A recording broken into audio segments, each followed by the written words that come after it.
தினமலர் நாளிதழ் சார்பில் +2 முடித்த மாணவ மாணவியருக்கான கல்வி மற்றும் வாழ்க்கை வழிகாட்டுதலுக்கான வழிகாட்டி நிகழ்ச்சி கோவையில் துவங்கியது. தினமலர் நாளிதழ் மற்றும் டாக்டர் எம்ஜிஆர் பல்கலை இணைந்து நடத்தும் +2 முடித்த மாணவ மாணவியருக்கான கல்வி மற்றும் வாழ்க்கை வழிகாட்டி நிகழ்ச்சி கோவை ஆரடவாம்பாளையத்தில் உள்ள ராமகிருஷ்ணா திருமண மண்டபத்தில் புதன்கிழமை துவங்கியது.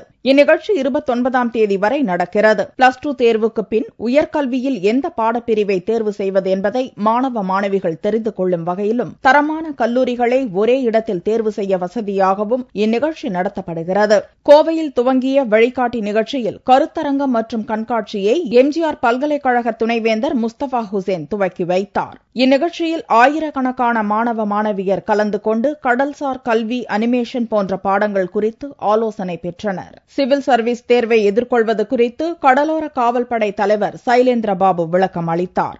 நல்லா பிரீஃபா எக்ஸ்பிளைன் பண்ணாங்க. என்னென்ன கோர்சஸ் இருக்கு, அது படிக்கிறதுனால என்னென்ன யூஸ், எத்தனை பிளேஸ்மெண்ட்ஸ் இருக்கு, எவ்வளோ பேர் பிளேஸ் ஆயிருக்காங்க, கோர்ஸ் ஃபீஸ் ஸ்ட்ரக்சர்ஸ் எல்லாமே நல்லா சூப்பரா எக்ஸ்பிளைன் பண்ணாங்க. நல்ல ஒரு டீடைல்ஸ், ஒரு ஐடியா கிடைச்சது. எது பண்ணா எப்படி இருக்கும் ஃபியூச்சர் அப்படிங்கிற ஒரு கிளியர் ஐடியா கிடைச்சது இங்க வந்ததுனால. சாரோட ஐபிஎஸ் சாரோட இன்ஸ்பயரான ஸ்பீச் மட்டும் நல்லா கேட்டேன். எனக்கு அதான் ரொம்ப பிடிச்சிருந்தது. இதுல இப்போ மெரைன் இன்ஜினியரிங், அனிமேஷன் பத்தி எனக்கு நிறைய ஐடியாஸ் கிடைச்சது. இது மூலமா வருங்காலத்தில் நம்ம என்ன ஆகலாம், எந்தெந்த துறையில எப்படி வரலாம், எந்த காலேஜ்ல சேரலாம், கட் ஆஃப் மார்க் எல்லாம் எனக்கு தெரிஞ்சது.